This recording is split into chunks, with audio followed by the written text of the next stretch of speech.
So on the day, the main things that seem to go wrong are, and this happens quite a bit, people aren't told that it's photo shoot day. So they turn up with no makeup on, or they haven't had the haircut, or they've got the wrong clothes, they're in the gym gear or something like that. This happens quite a bit.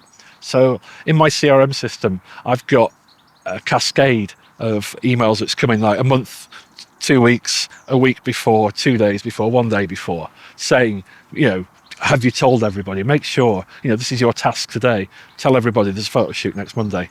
And then, on Friday, tell everybody there's a photo shoot on Monday. And that avoids that. It's very rarely the photography that goes wrong. It's the preparation in advance. Boxes in the corner of the room. So you've got to get someone to shift all those, and people's time, people not being there, booking holidays. So it's all about preparing everybody in advance. And the shoot itself is usually, I'm pretty chilled out, trying to just get the most out of people. So as long as everyone's there and it's not a tip, it should go well.